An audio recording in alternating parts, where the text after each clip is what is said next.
En realidad la cultura egipcia es una cultura absolutamente extraordinaria y supremamente especial, porque es la única cultura en la antigüedad que tuvo su mayor desarrollo en el comienzo de su civilización y no al final. O sea que es una cosa extraordinaria, porque normalmente las civilizaciones van creciendo paulatinamente y acumulando comprensión y acumulando información que les permite cada vez ser más desarrolladas, cada vez tener mejor tecnología, una mejor filosofía, etc. En el caso de los egipcios es exactamente lo contrario. Entonces la pregunta sería, ¿cómo pudo haber sucedido algo tan curioso?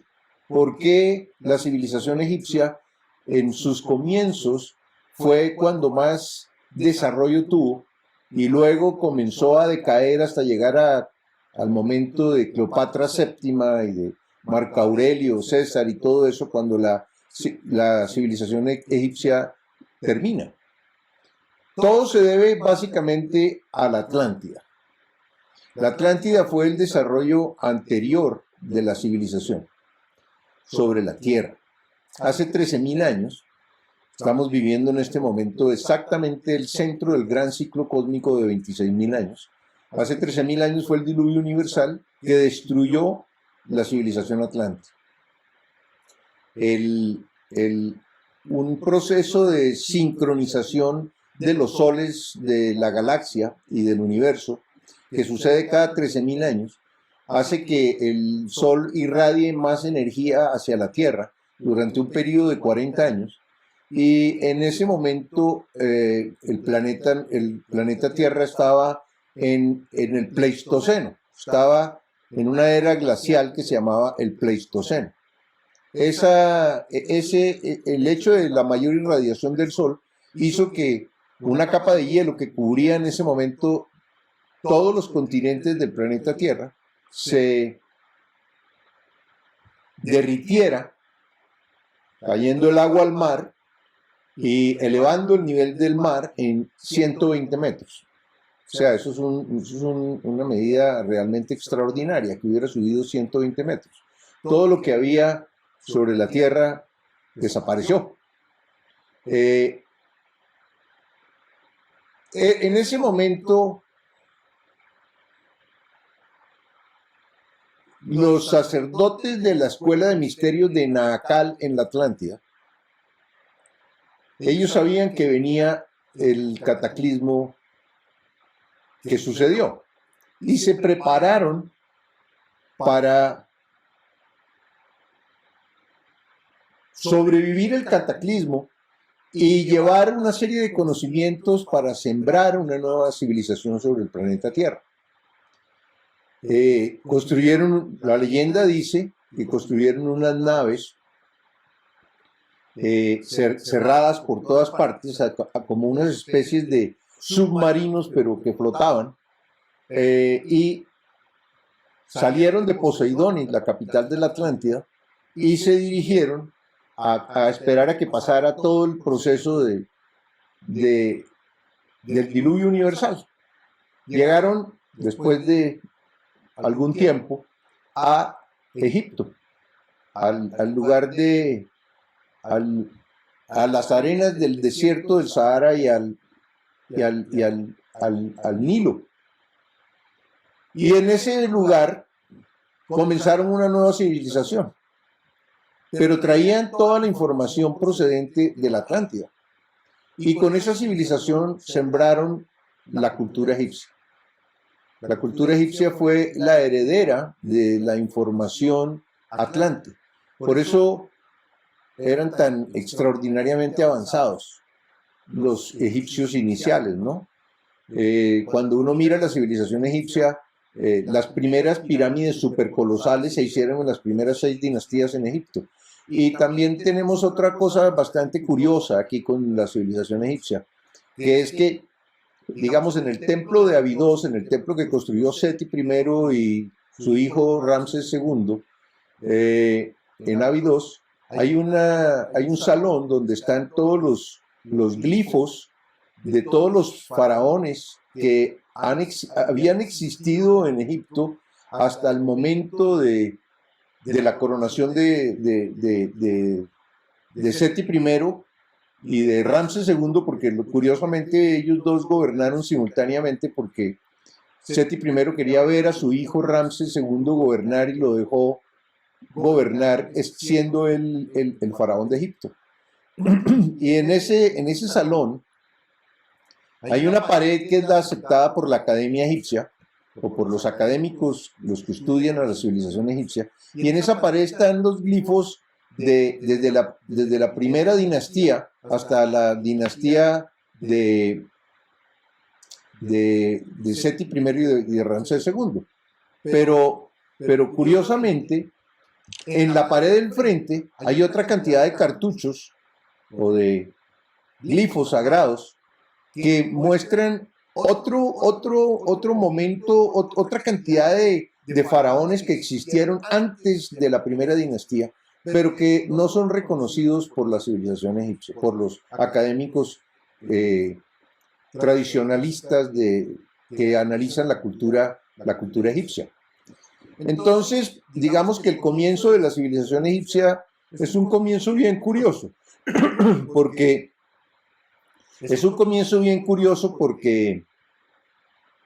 comienza en un momento que ellos llamaron el Septepi, o el nuevo comienzo, que fue inmediatamente después del diluvio. En ese momento los sacerdotes de la Escuela de Misterios de Nacal fundan la Escuela de Misterios del Ojo de Horus, y en ese momento, para avisarle a la humanidad de estos cataclismos recurrentes que suceden cada 26.000 años, nosotros estamos en la mitad del gran ciclo cósmico de 26, o sea que no estamos esperando en este momento un cataclismo, faltan 13.000 años para que llegue, pero ellos decidieron tallar la esfinge.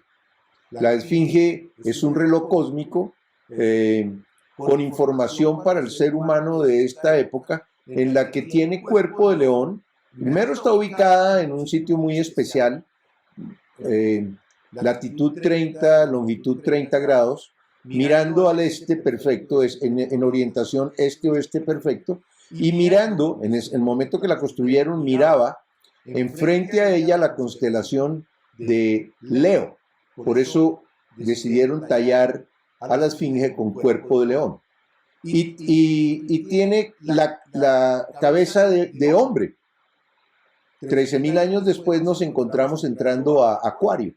O sea que ellos estaban marcando el intervalo de 13.000 años que iba a acontecer desde el momento en que ellos comenzaron su civilización hasta este momento en que nosotros nos encontramos ahora, que fue una manera de avisarnos de lo que en este momento estamos experimentando y estamos viviendo, ¿no? Que es un momento de intenso y acelerado cambio, con el objeto de definir cómo va a ser esa nueva era de 13.000 años que comienza, porque nos encontramos en este momento en el amanecer de la galaxia, estamos en un momento supremamente extraordinario.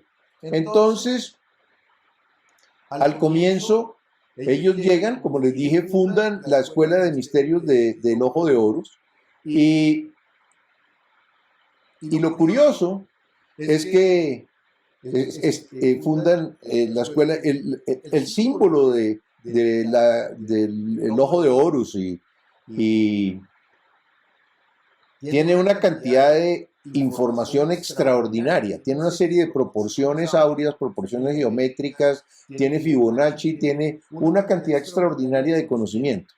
Y lo más curioso también, y que es tal vez el motivo central de esta charla desde el punto de vista de espiritualidad, es que ellos fueron los que crearon el zodíaco. El zodíaco, que es la medida del gran ciclo cósmico que determina cómo evoluciona y cómo reencarna el ser humano en un planeta que está girando alrededor del Sol, que se mueve a través de un recorrido por el espacio que ellos llamaron la eclíptica.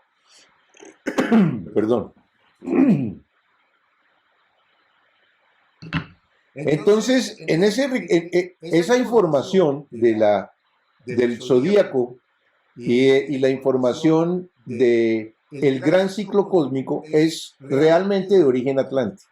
Lo heredan los egipcios lo llevan a la cultura olmeca en México.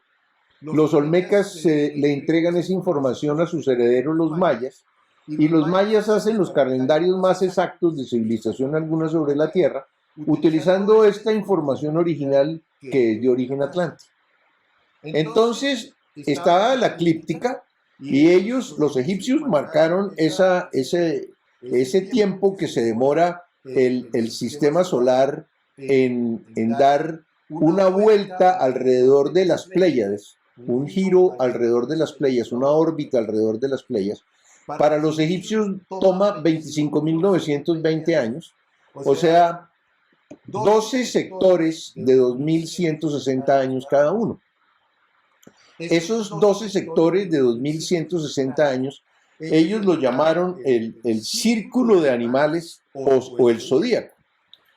Nosotros tenemos un remedio de zodíaco que es básicamente definido por el mes del año en que se apunta a una de las 12 constelaciones que conforman las constelaciones zodiacales. La primera constelación fue la de Leo, la segunda la de Cáncer, la tercera la de Géminis, la cuarta la de Tauro, la quinta la de Aries y la sexta la de Piscis, y en este momento nos encontramos en Acuario. Estamos entrando a la era de Acuario. Entonces, ¿por qué es tan importante este ciclo?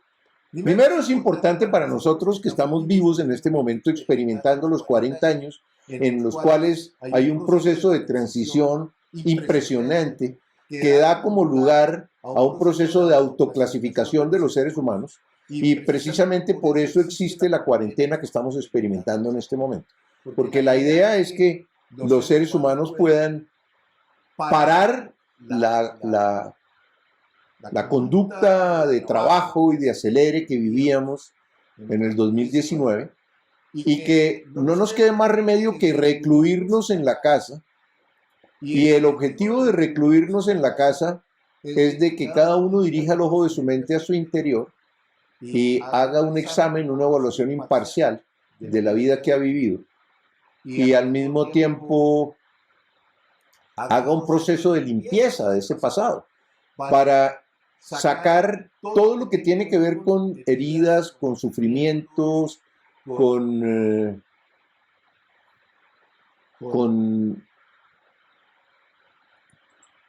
todos los rencores y problemas y dificultades que vivimos en el pasado, que llevamos a cuestas como un bulto de anzuelos. Hay que soltar ese bulto de anzuelos. Y ese es uno de los objetivos de este tiempo que estamos viviendo. El tiempo comenzó en el tiempo del no tiempo, de acuerdo a los mayas, comenzó en el año 1992 y puede terminar en el año 2032, pero hay otras informaciones. Mi maestro Gerardo Schmedling dejó información en la cual afirmaba que este tiempo que nosotros estábamos viviendo iba a producir un cambio súper intenso que iba a terminar al finales del año 2021, en el solsticio, en el equinoccio de verano del año 2022, o sea, el 21 de marzo del año 2022, estaría la nueva civilización instalada sobre la Tierra. Entonces tenemos dos opciones. Una, que esto termine en el año 2032, o otra, de acuerdo a los mayas, otra, que esto que estamos viviendo termine el 21 de marzo del año 2022. ¿De qué depende? Diría que depende de lo que va a suceder de aquí a diciembre de este año. Entonces, eso nos va a determinar si vamos por el camino acelerado o si vamos por el camino de fuego lento y del baño María. Entonces, como ven, este gran ciclo cósmico y todo el zodíaco es muy importante. Ellos lo llamaron, los egipcios lo llamaron el círculo de animales o el zodíaco, y ese tenía una cantidad de consideraciones muy importantes. Primero, ellos determinaron que cada sector del cielo producía un estado de conciencia e influía en el carácter de las personas que estaban en gestación en ese momento, del planeta. O sea, en el momento en que el sistema solar estaba pasando por Leo, el carácter que las estrellas de ese sector del cielo, estrellas enanas, estrellas rojas, amarillas, que tienen diferentes frecuencias vibratorias, irradian hacia la Tierra una energía que hace que el yo se oriente hacia el yo puedo. Cuando estamos en Cáncer, eso es al yo siento. Cuando estamos en Géminis, vamos al yo pienso. Cuando estamos en Tauro, el carácter de los seres humanos que nacen sobre el planeta es el yo tengo. Aries es yo soy. Piscis es yo creo. Nosotros estamos pasando de la era de Piscis, que es la era de las creencias y de la oscuridad y de la Inquisición y de pues todas las cosas del medievo, a la era del saber, que es la era de Acuario. Hay un aumento de frecuencia vibratoria porque cada uno de esos sectores del espacio tiene una frecuencia vibratoria. Estamos pasando de 8 ciclos a 13 ciclos en este momento. 8 ciclos tenía el sector de la constelación de Piscis. Y ahora estamos entrando a los 13 ciclos de la constelación de Acuario. Entonces, eso está provocando pues todos estos cambios que estamos experimentando, primero que todo porque el planeta se está despertando, el planeta está pasando, ya no va a tener alumnos de primaria, sino que solamente va a aceptar alumnos de secundaria. Entonces, pues lo que viene tiene que ver con todo ese proceso de cambio de lo que está sucediendo en el planeta. Entonces luego tenemos a Capricornio yo uso, Sagitario yo veo, Escorpio yo deseo, Libra yo equilibrio y Virgo yo analizo. Entonces ellos creían, los egipcios, los atlantes, los mayas, etcétera. Los mayas tenían un calendario similar a este. Voy a estar hablando de eso en una serie de conferencias que llamo Semillas de Sabiduría, que voy a comenzar a dictar la otra semana. Que es específicamente orientada a analizar estos tiempos que estamos viviendo y de dónde sale y por qué está sucediendo todo lo que está sucediendo. Pero ahora, en este momento que están, digamos, los mayas dividieron el zodíaco en 13 sectores, no en 12, porque para ellos ellos encontraron que el 13 es una medida importantísima porque es la que divide las distancias que hay entre el Sol y los planetas de manera exacta, el Sol, y entonces tiene que ver con otra cantidad de cosas que no es el momento de hablar porque estamos en Egipto y no en el mundo maya, ¿no? Entonces, tenemos primero pues estas consideraciones que hacen que un ser humano para iluminarse tenga que encarnar en cada uno de estos sectores que estamos viendo. En el año 10.948 fue el diluvio universal, ¿sí? Y en este momento nos encontramos exactamente en el punto frente, bueno, un poquitico más adelantado, 8 años después, curiosamente el mismo tiempo en el que repite el planeta Venus cruzando el disco solar, que lo hace cada 100 años y repite 8 años después. Esa repetición del ciclo solar, del cruce de Venus sobre el disco solar, sucedió en el año 2004 y repitió en el año 2012. Por eso estábamos seguros de que el año 2012 era el centro que decían los mayas donde iba a suceder esto. Sin embargo, se corrió 8 años, o no se corrió, porque en realidad estamos todavía dentro de los 40 años de cambio acelerado que comenzaron en 1992.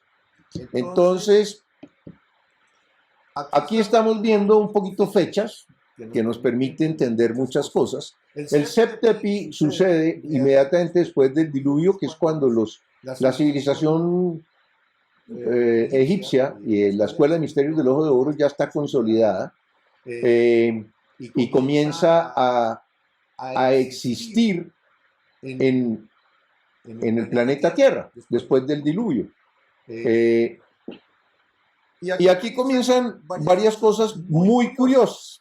Primero que estos periodos históricos de 4.320 años entre Piscis, Aries, cuando Aries estaba, hace 4.320 años estaba Egipto en uno de sus momentos más importantes. Y hace 8.640 años estaba comenzando la era de Géminis. Todos los templos de Egipto estaban dedicados a la paridad, a la dualidad, a Tot y Maat. Ahora voy a explicar eso, de dónde sale. Hace 12.960 años sucede el diluvio universal. Y en ese momento, la civilización egipcia arranca una cosa de ciencia ficción.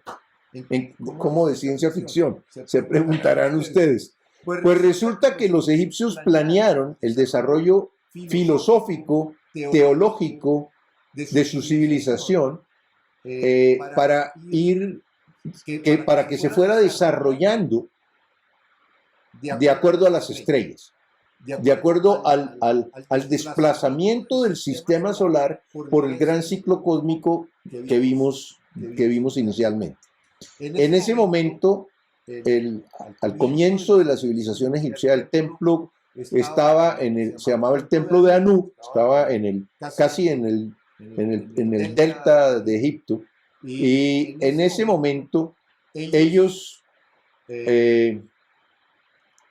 dividieron el desarrollo filosófico en eras de 2160 años. Cada era la dedicaron a explicar una característica del único Dios. Nos han vendido la idea de que los egipcios eran politeístas, y los egipcios fueron los primeros monoteístas de la historia. Lo que pasa es que la mayoría de la gente ignora que las divinidades principales de Egipto, que son, esas son las que quiero describir rápidamente, son en realidad estados del único Dios que existe. El primer estado, que es este que estamos viendo, que se llama Atum. Atum es el primer ser, el Dios absoluto. Tenía una pareja, todas estas divinidades, o estos dioses, o este único Dios en un estado distinto de ser, tenía una pareja. En el caso de Atum, la pareja es Nun, y es las aguas primigenias. Ese es el símbolo que estamos viendo en los templos de Egipto de lo que significa ese momento en el que no había nada, solamente estaba el primer Dios, la primera, el ser, pero no existía todavía el universo, no existía la conciencia, no existía todavía los principios ordenadores de la realidad. Los egipcios simbolizaron a Atum con un escarabajo. Lo llamaban Kepri. Este escarabajo tiene una característica muy especial porque él posee, él se reproduce a sí mismo solo, no necesita de una pareja para reproducirse. O sea, como quien dice, es un hermafrodita, tiene los dos sexos. Y él construye una esferita de guano y de tierra. Y a esa esferita él la toma entre sus garras o entre sus brazos y la comienza a rodar, y en esa esferita él pone la semilla de lo que va a ser un nuevo escarabajo. Por eso el símbolo tiene esa esfera entre los manos del escarabajo, y es el momento en el cual todavía no existe el universo. Los hindúes llaman a este momento un manvantara, o sea, tiene una duración de un manvantara, y es en el momento en que el único Dios descansa entre la creación de un universo y el otro. El único ser tiene una parte inmanifestada y una parte manifestada, y él tiene un flujo interno entre lo inmanifestado y lo manifestado. Entonces, lo manifestado es un universo que se crea en un proceso similar a lo que los científicos llaman el Big Bang, se expande y después de expandirse llega un momento de máxima expansión y sucede lo que se llama el Big Crunch y todo se vuelve a plegar en Atum, el comienzo en el que no existe nada, cuando el único ser descansa. Aquí vemos una ilustración como para marcar lo que significaba para ellos el primer ser, el Dios absoluto, que era motivo de respeto y de veneración. Y curiosamente aparece en uno de las marcas en los plantíos de trigo en Escocia. Apareció este signo de una manera muy especial, muy curiosa, porque si ven, tiene 7 esferas de cada lado, son 7 los niveles de conciencia que existen en el universo, y tiene una sola esfera en el centro, y es el símbolo de la eternidad, es el símbolo del comienzo del universo. En ese momento estábamos hablando de que el primer templo en Egipto, el templo más importante de esa época, entre el año 8788 y el año 6628 a.C., se llamaba el templo de Anú y estaba dedicado al culto de Atum. Entonces, ¿qué hicieron los sacerdotes egipcios? Decidieron que como ellos creían en la reencarnación, entonces ellos creían que un ser humano podía ir adquiriendo información sobre la divinidad y sobre el orden del universo a través de la reencarnación. Y cuando encarnaba en la época de Cáncer, iba a estar dedicado a recibir información del único Dios en el momento en que aún no había creado el universo. Entonces el templo de Anú estaba dedicado a ese momento. Luego aparece en la siguiente etapa, en los siguientes 2160 años, y aparece Hermópolis, el siguiente templo que ellos construyen, Hermópolis Magna, así la llamaron los griegos, y ahí aparecen otro, ya Atum deja de ser y se convierte en una pareja que se llama Tot y Maat. Para poder crear el universo, lo primero que hay que crear es el orden que va a permitir que ese universo funcione. El orden es básicamente información, que es lo que le da forma al ser, y es también armonía, es también bondad, belleza, equilibrio. Tot es el símbolo de la palabra, es el símbolo de la información, es el símbolo de la matemática. Entre Tot y Maat van a crear esos principios de orden, toda la geometría sagrada que va a permitir que el universo se manifieste. Sin esa geometría, sin ese orden, el universo sería un caos. Entonces siempre al comienzo de todo universo surge este principio o este comienzo de orden que es representado en Egipto por Tot y Maat. Tot es el escriba, él siempre aparece con esa cosita blanca que tiene en la mano, es una cosa donde llevaban los escribas tinta roja y tinta negra, porque todo en Egipto se escribía con tinta roja y tinta negra. Y a mano derecha vemos a Maat.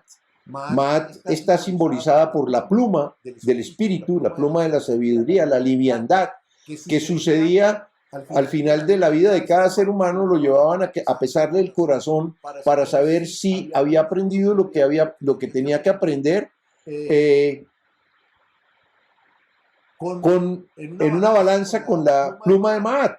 En los viajes a Egipto que hago, normalmente explico todo esto y llevo a las personas a mirar, a ver cómo en todos los papiros de todas las épocas en Egipto representan este momento del peso del corazón. Aquí estamos viendo a Maat, que es el símbolo del equilibrio, la verdad y del orden. Entonces, esos dos, llamémoslos esos dos principios de orden o arquetipos, como lo llamó Jung, arquetipos, dan lugar al nuevo universo, al orden que tiene que existir para poder gestar un nuevo equilibrio temporal entre opuestos. Y lo que aporta Maat es la certeza para que todo lo que suceda sea perfecto. Entre Tot y Maat crean un orden, y ese orden es el que va a permitir que todo lo que cambia se ajuste a un orden, a un patrón.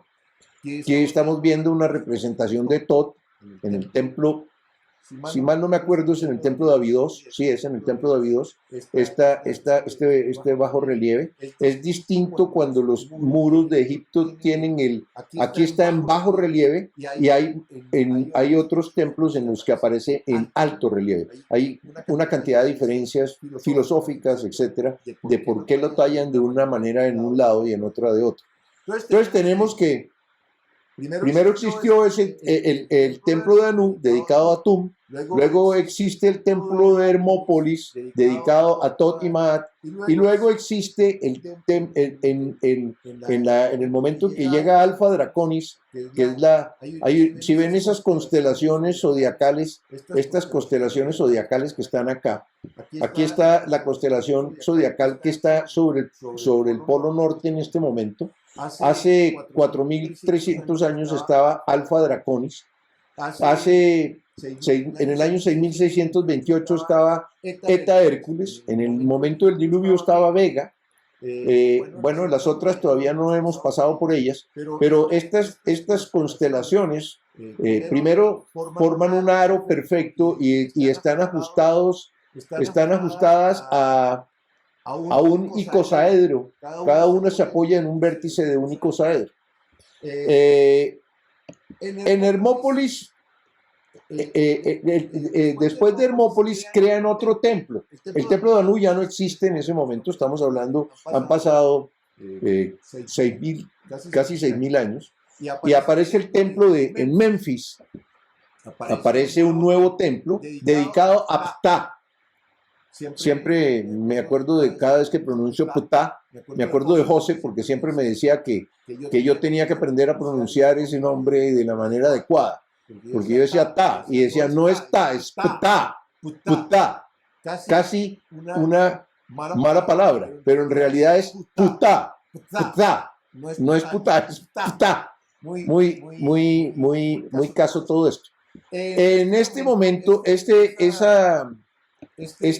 ser es el único ser, primero el único ser antes de que existiera la realidad, segundo el único ser manifestando los principios que van a ordenar esa realidad como Tot y Maat, tercero está el creador del universo, creador de la materia, o sea, el que manifiesta la materia. Tiene una forma muy especial, tiene la llave de la vida, tiene el Yad, y tiene el Yed, y tiene una cantidad de símbolos en la mano, en la aorta del ser humano, que es el símbolo por donde se mueve la sangre y la energía y la vida. Y él está envuelto en un sudario, en la tela con la que momificaban ellos a los muertos. Y lo único que sale del sudario son sus manos, o sea, él está apenas gestando la realidad, apenas está naciendo a la realidad. Ta aparece en todos los templos de Egipto también, como una figura importantísima, siempre con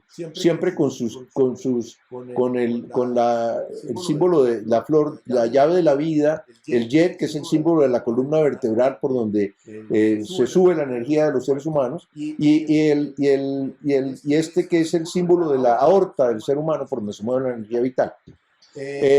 Entonces, Ta va a estar funcionando hasta el año 2308 a.C.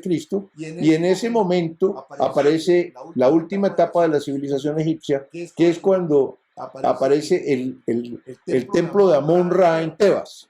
En Tebas aparecen una serie de templos, lo que hoy se llama Luxor. Aparece el templo de Amón-Ra y el templo, la escuela de medicina en el antiguo Egipto, que es el templo de Luxor. Esa ciudad es fundada en un sitio muy especial de Egipto. No voy a entrar a explicarlo ahora, pero es un sitio muy especial. Y ahí, como vemos, la civilización egipcia estuvo primero dedicada a Atum, el único ser antes de crear la realidad. Tot, el único ser en el momento en que crea los principios que ordenan la realidad. Ta, el único ser en el momento que manifiesta la materia. Y ahora Amón-Ra, el creador de la conciencia del ser humano, que viene a experimentar en el universo creado por Ta, siguiendo los principios de orden gestados por Tot y Ma'at, que nacen en lo Atum está sosteniendo lo manifestado, porque Atum es lo inmanifestado. En el momento en que el universo estaba inmanifestado no había nada, solamente estaba Atum. Luego surge la idea de crear un universo, se gesta un padre creador, que es una copia que tiene la información que va a generar el universo, y luego cambia en ese momento, cuando ya está el orden creado, cómo va a ser lo que va a cambiar, surge el único Dios como Ptah, que es el que va a manifestar todos los principios, digamos, todas las leyes de creación de la realidad. La ley del amor, la ley de la manifestación y la ley de polaridad las va a manifestar en ese momento Ptah. Y luego viene Amón-Ra, que es el creador de la conciencia del ser humano. El creador de la conciencia del ser humano tiene una figura muy, muy especial. Primero tienen dos coronas, símbolo de la dualidad, en la que todo lo que existe para la conciencia está basada en el contraste y en la polaridad, para permitir que el ser humano pueda encontrar muy rápidamente la comprensión. Al experimentar primero un extremo del péndulo y luego obligatoriamente tener que ir a experimentar el segundo extremo del péndulo. Entonces, Amón-Ra tiene una corona, esa corona tiene 7 niveles, 1, 2, 3, 4, 5, 6 y 7 niveles. 7 son los niveles de conciencia que tiene la conciencia del hombre. A Dios le gusta mucho el 7, al único ser le gusta mucho el 7, por eso en 7 colores se descompone la luz solar. 7 son los chakras que manejan la energía del ser humano. 7 son los cuerpos celestes visibles a simple vista. 7 son los metales, del plomo al oro, porque los demás no son metales estables, o son aleaciones. En cambio, estos son metales puros. En fin, el 7 está manifestado en todas partes y de todas las maneras. Entonces, entonces tenemos, aquí estamos viendo ya toda la historia de la civilización egipcia, Atum, Tot, Ta y Amón. Estamos hablando de... En el año 148 a.C. termina la civilización egipcia. Hay una serie de papiros que hablaban de que eso iba a suceder. papiro, bueno, una serie de papiros y estaban diciendo que ellos estaban preparados para que eso sucediera. Y curiosamente en este trayecto de la historia, la civilización egipcia fue perdiendo información, y fue perdiendo información porque era el juego del teléfono. El momento que se siembra la civilización, que los sacerdotes de la Escuela de Misterios de Nakal siembran la civilización egipcia, y llegan maestros de ley que vienen a sembrar la civilización. Es un momento muy especial, porque hay muchísima información. Es cuando le enseñan al hombre a cultivar, enseñan al hombre a la palabra. Es curioso, pero la primera pirámide de la historia, que es la pirámide de Saqqara, Saqqara significa el que guía y muestra el camino. Bastante significativo nombre para la primera pirámide de la historia.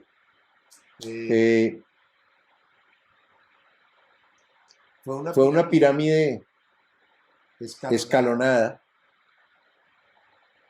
y los egipcios se dedicaron a hacer una serie de pirámides, 11 pirámides supercolosales. Construyeron en las primeras 6 dinastías de la civilización egipcia. ¿Por qué necesitaban tanta pirámide si iban a enterrar un solo faraón? De acuerdo a la teoría académica aceptada, las pirámides son tumbas para los faraones. Sin embargo, ninguna pirámide lleva tallado el nombre de un faraón. Jamás se encontró una momia de un faraón en pirámide alguna. Hubo faraones que construyeron 3 pirámides y 2 pirámides, entonces es muy curioso. Tal vez seguramente iban a serruchar el cuerpo del faraón para mandar la mitad a una pirámide y la otra mitad al otro.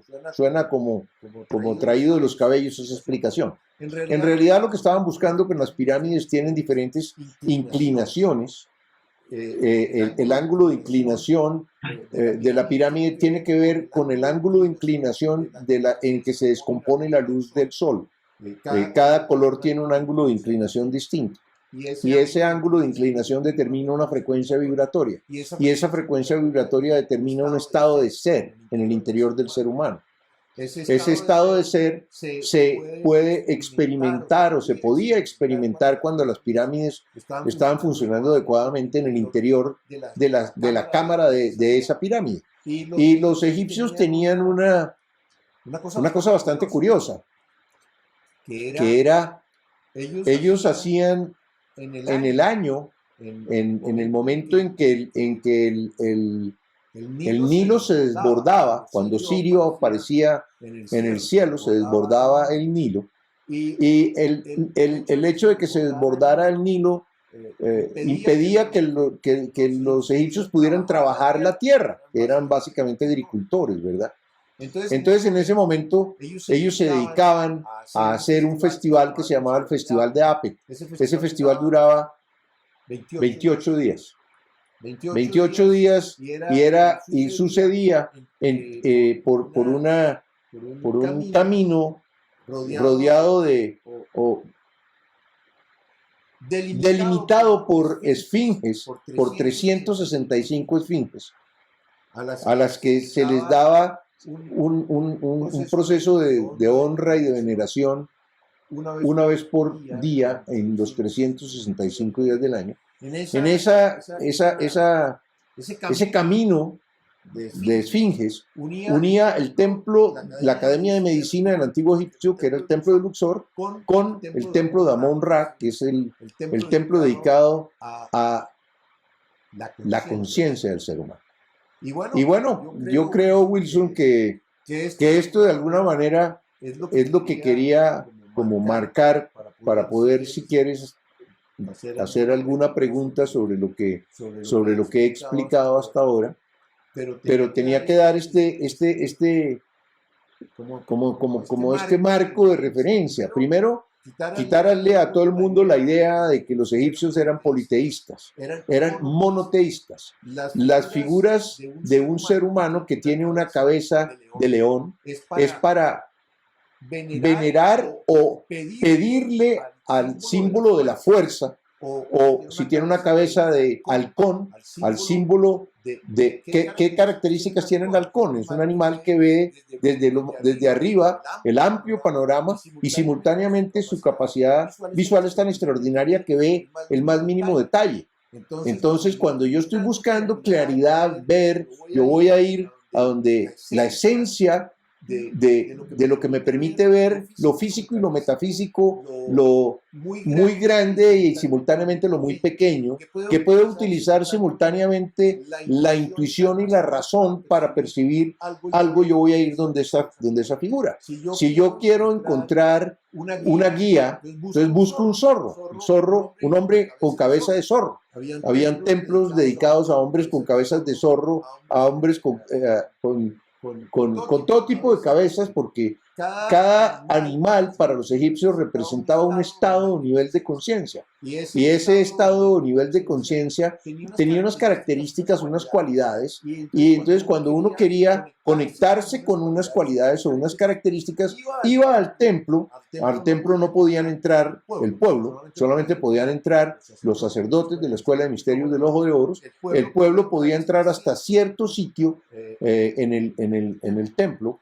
En un sitio había una marca muy curiosa en las columnas del templo, que era una media esfera con una figura alada en posición de adoración a una estrella. Eso significaba que hasta ahí podía llegar el pueblo, pero el pueblo no podía entrar. Entonces la gente rodeaba al templo y ponía sus ofrendas en donde estaban las tallas externas del templo de la divinidad, que la cámara, cada divinidad tenía una cámara que estaba inmediata a través de ese muro. Entonces ellos ponían sus ofrendas afuera en un espacio de circunvalación que tenía el templo para eso. En el templo, por ejemplo, me acuerdo en el templo de ¿dónde está? Bueno, en casi todos los templos hay lugares donde la mano del hombre ha estado pasando y hunde en la piedra, deja una marca en la piedra de miles, de millones de personas pasando por ahí en ese proceso de adoración a la figura que se encontraba dentro. Entonces, primero, para resumir, tenemos que los egipcios creían en la reencarnación. Segundo, como creían en la reencarnación, pensaban que un ser humano había que irle acelerando y aumentando el nivel de conciencia que tiene, al irle entregando información sobre cómo funciona la realidad, cuál es el orden, cuál es la divinidad, cómo funciona la divinidad, qué procesos tiene que vivir el ser humano. Bueno, y nos dejaron un cuerpo de información absolutamente extraordinario. Hermes Trismegistus, que fue Imhotep, el faraón, el canciller del faraón Soser y sumo sacerdote de la Escuela de Misterios del Ojo de Horus, escribe el Kybalión, que el que no haya leído el Kybalión, creo que necesita encontrarlo rápidamente, porque el Kybalión es fundamental, y escribe la tableta Esmeralda. La tableta Esmeralda es un patrón. Él explica en la tableta Esmeralda, bueno, con una serie de códigos que tienes tú que entender para poder descifrar lo que está diciendo, lo mismo en el Kybalión. Como todo lo que cambia en la realidad está sujeto a un patrón de orden que tiene 7 pasos, la octava transformadora que llamó Pitágoras. En fin, como ven, pues hay muchísima información en el Antiguo Egipto y muchísima conexión con la espiritualidad. Entonces eran monoteístas, creían en la reencarnación, creían en la evolución y creían en la iluminación. O sea, Horus es el momento en que el ser humano se ilumina y se convierte en un maestro ascendido. Entonces, hay cosas extraordinarias en toda esta historia. En el templo de Dendera, Había una piedra, este zodíaco, este gran ciclo cósmico que expliqué inicialmente, está tallado en el cielo raso del último piso arriba, donde se reunían los sacerdotes a registrar las estrellas. Está grabado ese zodíaco. Napoleón, que fue a Egipto a buscar información gnóstica y a buscar información, llamémoslo, no del común de la gente, llegó a ese templo y le pareció tan absolutamente extraordinaria esa pieza que él decidió llevársela para París y está en este momento en el Museo del Louvre. Afortunadamente fue tan decente que dejó una copia y la copia es la que encontramos en este momento en el cielo raso, en el techo de Dendera. Y yo creo, Wilson, que bueno, esto yo creo que fue ya lo que quería decir. Yo quería hacer una pregunta, Fernando. Dime. Hay unos, de pronto usted mostraba ayer unos personajes que tienen figura de animal. Si no estoy mal, hay un búho que tiene en la parte de arriba como una esfera. Yo la asimilo como la esfera de conciencia. Sí. En algunos otros dibujos veía que esa esfera era como un sol que irradiaba. En fin. Podría decirse, y ahora se está hablando ahorita de que este faraón tenía también dos partes hacia arriba con los 7 subniveles o 7 niveles. Podría decirse que está muy similar a lo que se está hablando hoy de las 7 leyes, los 7 niveles de evolución, de conciencia y también de los 7 niveles de evolución de la raza humana. Que estamos en la tercera, que vamos a una cuarta, quinta, en fin, hasta llegar a la séptima. ¿Es la misma relación de esa antigüedad a la información que tenemos hoy? Sí, el origen es exactamente el mismo. O sea, cuando tú estudias la tableta Esmeralda, te vas a encontrar con la información de Gerardo, pero escrita hace miles de años. O sea, Gerardo tuvo que haber estudiado la tableta Esmeralda, porque lo que nos explicó en los talleres que vimos con él es toda la información de la tableta Esmeralda y del Kybalión y de las leyes universales y de todo esto que estás diciendo en este momento. Por supuesto que hay una relación directa. Egipto es la madre de todas las religiones y la madre de todas las filosofías. O sea, los griegos fueron a aprender a Egipto. Pitágoras estuvo estudiando en Egipto. Todos los griegos importantes estuvieron aprendiendo en Egipto. Y llevaron la información y luego se les atribuyó a ellos una información que realmente no era de ellos, era egipcia. Y también tampoco era egipcia, era atlante. O sea que nosotros estamos recibiendo la herencia de civilizaciones anteriores. Otra pregunta, Fernando. Es también como aclarar de muchas especulaciones que hay frente a qué tanto había influencia de hermanos superiores de otros planetas en el tema de manejo de tecnología para estas épocas, todos estos momentos, primero de un grado de precisión a nivel de astrológico, un grado de precisión a nivel de tecnología. También que me gustaría que usted me contara es las pirámides de Egipto, que estas otras, de una precisión absolutamente perfecta en su grado de ángulos y construidas milimétricamente, y para esa época se requería, yo de haber hablado Wilson León, de tecnología superior para levantar semejantes piedras, tener semejante angular. Entonces era, o sea, no podría ser con la tecnología en ese momento, sino extraterrestre. ¿Hay algo en relación de eso? A ver, mira, digamos que hay dos explicaciones, una de ciencia ficción y una de sencilla, humana. ¿Sí? La sencilla humana, hay información procedente del ciclo pasado. El ciclo pasado manejaba los cuarzos. Los cuarzos podían, con un cuarzo tú puedes emitir una frecuencia vibratoria y generar campos antigravitatorios.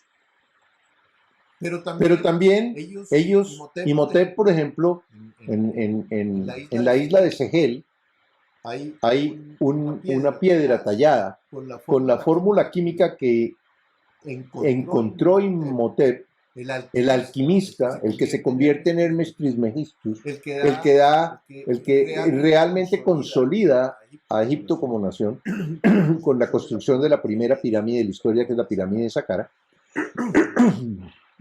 Él deja una fórmula química que es la misma que utiliza el universo y la realidad para convertir en piedra los desechos orgánicos en el fondo del mar. Los desechos orgánicos en el fondo del mar se transforman o se convierten en piedra caliza. Y Imhotep encontró una manera de fabricar bloques de piedra caliza. O sea, las pirámides están hechas con bloques de piedra caliza. Nos han vendido la idea de que eso hubo 200.000 esclavos y que llevaban bloques de piedra que pesaban 140 toneladas sobre unos postecitos de madera por las arenas del desierto. Pues para cualquiera persona que tenga dos dedos de frente, pues se ríe inmediatamente de esa explicación porque no tiene ni pies ni cabeza. Que para la pirámide de Keops tiene en el altar de la pirámide, en la cámara del rey de la pirámide de Keops, hay 7 losas que cada una pesa 140 toneladas. Y están a la altura de un edificio de 37 pisos. Entonces quiere decir que cómo subieron unas losas de 137 toneladas a esa altura, ¿sí? Entonces la mayoría de la gente comienza a buscar explicaciones extraterrestres para poder darle resolución a este enigma. Pero en realidad todas las pruebas están. En el Museo del Cairo están todas las pruebas. Imhotep y en la pirámide de Saqqara, en los túneles de la pirámide de Saqqara es una maravilla, es estremecedora. Debajo de la pirámide de Saqqara había kilómetros de túneles y ahí encontraron 40.000 vasos sagrados, vasos hechos de piedra fundida, pero no solo de piedra caliza, sino de granito, diorita, en fin, de una cantidad de elementos extraordinarios. Entonces, ¿qué fue lo que pasó? Ellos subieron esas piedras hasta el piso 30 y pico de un edificio. ¿Cómo las subieron? Primero, porque con rampas de madera no se podía subir una losa de 130 y pico de toneladas, ¿no? Imposible, porque se hunde.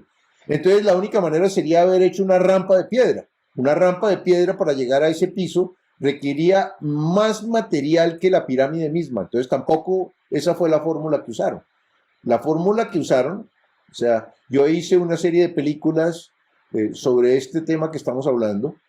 En mi página web van a encontrar una historia que se llama Imhotep, el 3 veces grande, en donde explico cómo se hizo la primera pirámide de la historia, la pirámide de Saqqara, básicamente con piedra fundida por el hombre. Subieron los materiales en bolsitas y allá arriba, en unos moldes especiales, los mezclaron con la fórmula química que encontró Imhotep, hicieron bloques de piedra. En el año, ya no me acuerdo, pero eso fue hace como en el año 2009 o algo así. Yo hice una serie de programas de televisión con un geólogo, con un personaje muy especial, francés, el doctor Joseph Davidovich. Y con él asistí en París a la fundición de un bloque de piedra de 4 toneladas de peso. Se fundó y después trajimos unos expertos que no podían creer que ese bloque existiera y que con el paso de 4 o 5.000 años o 3.000 años, pues no había ninguna manera de diferenciar un bloque de piedra artificial, Aricat, de un bloque de piedra natural. Pero el desperdicio para generar una pirámide como la pirámide de Keops, que tiene millones de bloques de piedra, y que se supone que era piedra cortada de acuerdo a la explicación que nos dan los egiptólogos, entre comillas. El desperdicio hubiera sido, mejor dicho, todavía estaríamos escarbando entre los desperdicios que esa piedra cortada hubiera podido haber generado. Ahora, también en la pirámide de Saqqara, yo hice una serie de programas que se llamaron la escuela, el Ojo de Horus. En el Ojo de Horus, en el programa hay dos programas sobre la pirámide de Saqqara. Yo muestro otra explicación, que es la explicación que podría haber sido generada por sacerdotes atlantes o por información, digamos, ya electromagnética, para anular la gravedad y poder mover bloques de piedra sobre las arenas del desierto. Entonces ahí hay muchas explicaciones y hay muchas, ¿cómo diría yo? Muchas interpretaciones sobre cómo los egipcios construyeron su civilización. Pero lo que sí se sabe, Wilson, es que al principio estaban en la cima de la civilización y después comenzó a bajar. Y eso quiere decir que la información original egipcia no era de ellos, era Atlanta. Okay.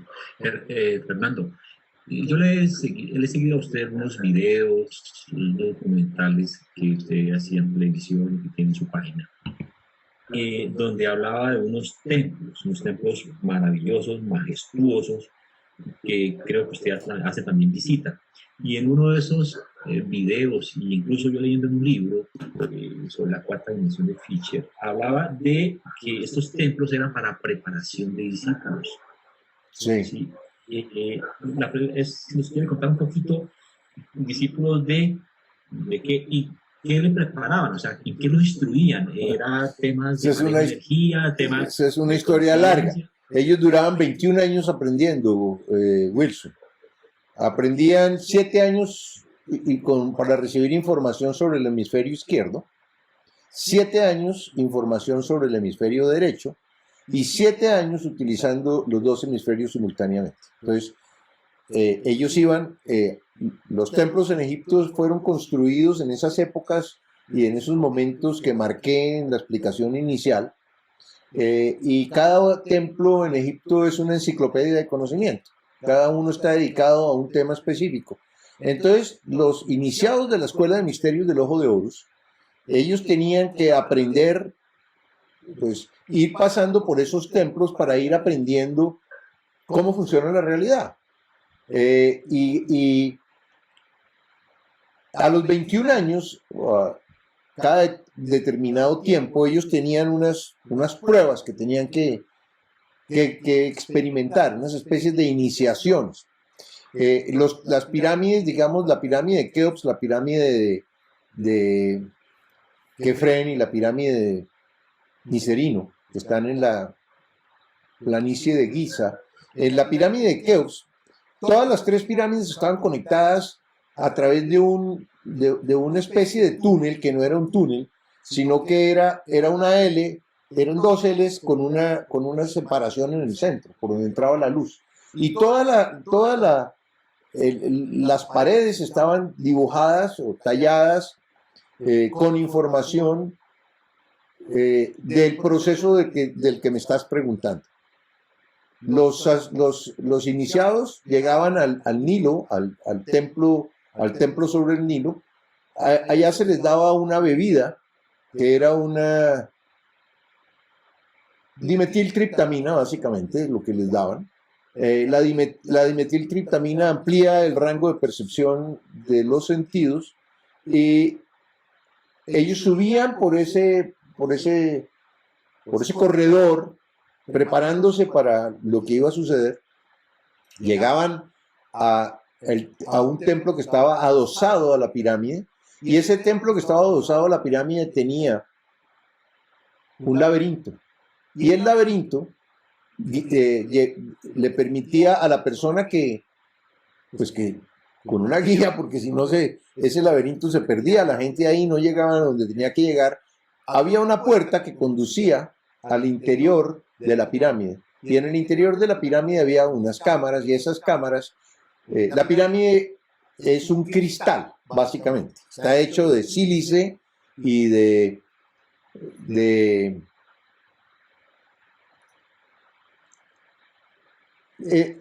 arena, ¿sí? La arena tenía unas moléculas tetraédricas que al moverse la una contra la otra generaba energía electrostática. La pirámide está ubicada en el punto más importante del planeta Tierra, 30 grados latitud norte, 30 grados longitud. Perdón, 30 grados latitud, 30 grados longitud, no norte. Y ahí es la zona donde más frecuencia vibratoria hay y más movimiento de la energía telúrica del planeta existe. Entonces la pirámide resonaba, ¿sí?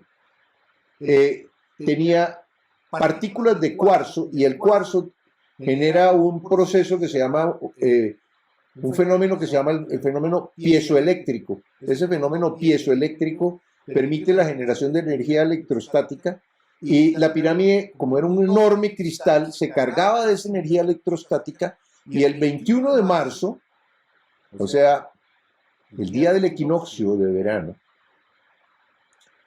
ellos hacían una ceremonia y en la ceremonia, bueno, hay varias interpretaciones de aquí, de lo que sucedía en ese momento, pero la pirámide de Keops tenía en la gran galería unas esferas de madera colgadas que tenían más o menos unos 2 metros de diámetro, unas esferas de madera muy grandes, que tenían un tenedor encima y un hueco.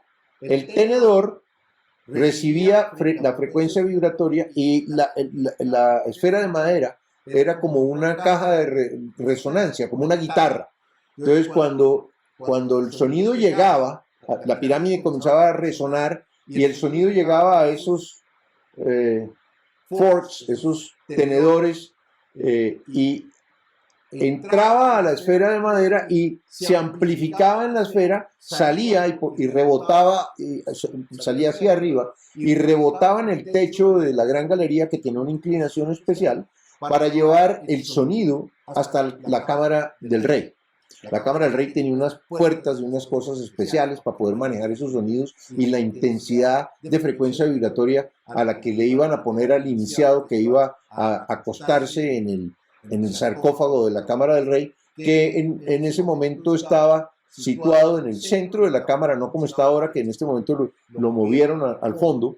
El sarcófago estaba exactamente en la mitad entre donde estaban lo que llaman los ductos de aireación, por donde los holandeses metieron un robot que subió hasta llegar a un sitio donde había una puerta y que tenía una manija de cobre y esa manija de cobre estaba agarrada un cable de cobre que llegaba hasta la pared, hasta las paredes que conforman la cámara del rey. Y eso lo que producía era que toda la energía electrostática de la pirámide y el sonido de la frecuencia vibratoria que captaba la pirámide se inducía en la cámara del rey. Este personaje tenía una buena dosis de dimetiltriptamina, se acostaba en el sarcófago y tenía lo que se llama un viaje astral. O sea, el viaje astral, o sea, todo esto era para inducir un viaje astral. Todos los egipcios tenían astronautas, pero astronautas no físicos, eran astronautas astrales. Ellos salían a verificar la información y a encontrarse en templos de sabiduría, como hizo Gerardo Smedley, en el astral, salía a encontrar en templos de sabiduría información y verificaba toda la información que había recibido en los templos a lo largo del Nilo, y bajaba y regresaba y le contaba a sus compañeros, oiga, sí, esto es cierto, esto es así, tal, tal, tal. O sea que era una manera de verificación de la información de sabiduría de la Escuela de Misterios del Ojo de Oro, no en carne propia, pero sí en alma propia. Fernando, Una pregunta. Todos estos iniciados o esas personas que preparaban y con toda esa rigurosidad de años y de información y de manejo de energía y sabiduría, lo que fuera, y también entendiendo de esa declinación de la cultura egipcia por sus motivos, pero también para que no se perdiera esa información de estos niveles de información. Y pregunto, curiosidad personal, estos personajes no salieron para otras culturas, China, cultura maya, cultura inca, a llevar parte de esa información, tecnología, eh, para sembrar allí esas nuevas culturas, esos nuevos sistemas sociales, sistemas de agricultura, yo qué sé. Sí, O no nada que ver. por supuesto que eso sucedió, pero también sucedió que en ese momento se sembró en diferentes lugares, en diferentes continentes, otras culturas que fueron generando todo el proceso de, del desarrollo presente de la civilización en el planeta Tierra. Pero sí, eso que dices, digamos, por ejemplo, en el año 3113, sacerdotes de la Escuela de Misterios de Nacal, perdón, de Nacal no, porque eso es la Atlántida, de la Escuela de Misterios del Ojo de Horus, toman atraviesan el Océano Atlántico y llegan a Veracruz en México y dan al río Panuco en México y ahí fundan la cultura olmeca. O sea, fueron a fundar una cultura por orden escrita de Imhotep. Es muy curioso porque cuando uno comienza a investigar esto, yo llevo 20 y pico de años investigando la cultura egipcia y la maya y la Atlante también. Y cuando uno investiga todo esto, encuentra unas cosas que son absolutamente increíbles, ¿no?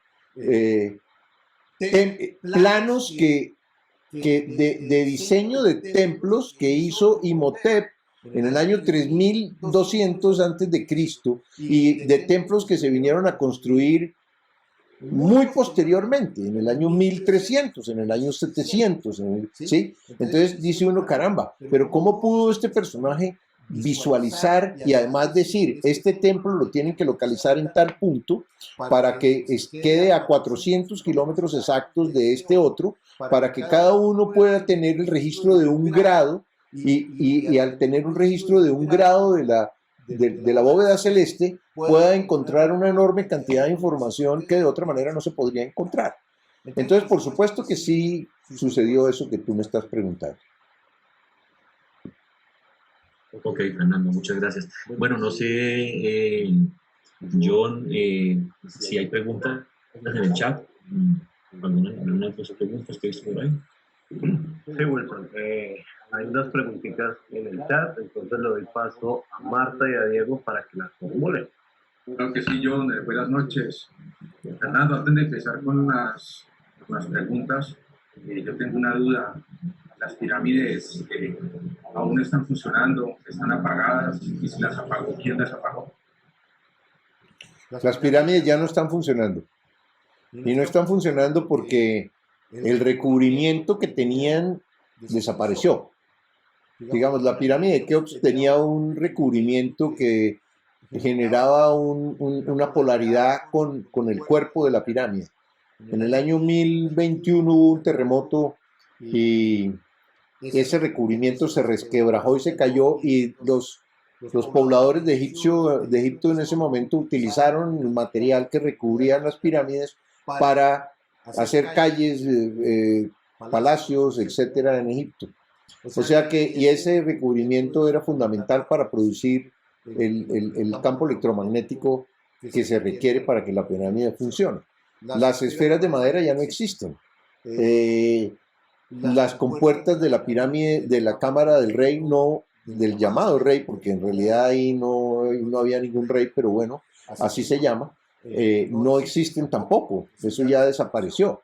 En la entrada a la pirámide de Keops hay un testimonio de a ver cómo me acuerdo, en el año 525, un griego estuvo allá, no me acuerdo exactamente cuál fue, y él declara que él encontró que la pirámide tenía una piedra que pesaba como 25 toneladas, pero que tú la tocabas con un dedo y la piedra se levantaba, se abría. O sea que él entró por ahí a la pirámide. ¿Sí? Después eso se perdió, esa información se perdió, algo pasó, yo no sé qué sería lo que pasaría, pero 200 o 300 años después a un califa le tocó abrirle a la pirámide un hueco para poder entrar al interior, a las cámaras interiores de la pirámide. Curiosamente, el hueco estaba como unos 8 o 10 metros por debajo del punto por donde entró este griego, que no me acuerdo cómo era que se llamaba.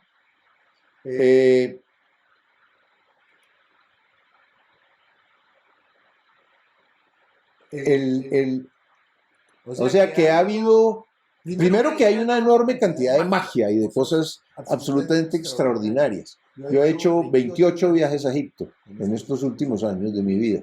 Y cada año que voy, o cada viaje, llevando mucha gente, he llevado como 800 personas a experimentar la cultura egipcia. Y cada vez que voy, investigo más. Voy a un sitio nuevo, voy a buscar un templo nuevo, voy a buscar un muro, información que me permita verificar lo que he ido encontrando. Entonces tengo un cuerpo de información sobre la cultura egipcia enorme. Hice las 10 profecías, los 10 programas del Ojo de Horus, hice otros programas sobre Arikat, hice una animación tridimensional sobre Imhotep, sobre cómo se construyeron realmente las pirámides en Egipto. De manera que, bueno, ha sido divertido esto. En este momento incluso tengo un viaje a Egipto que debería haber sucedido en julio de este año, pero que debido a todo el problema del coronavirus que estamos viviendo, no se pudo realizar. Yo alquilo en Egipto un viaje, un barco, que es el mejor barco que hay en Egipto, para 32 pasajeros. Tengo 23 personas que me pagaron ya el viaje y que tengo obligación de ir, y seguramente lo pospuse para el año 2021, para mayo del 2021, esperando que de aquí al mayo del 2021 se acabó el mundo que conocemos y comenzó uno nuevo, ¿sí?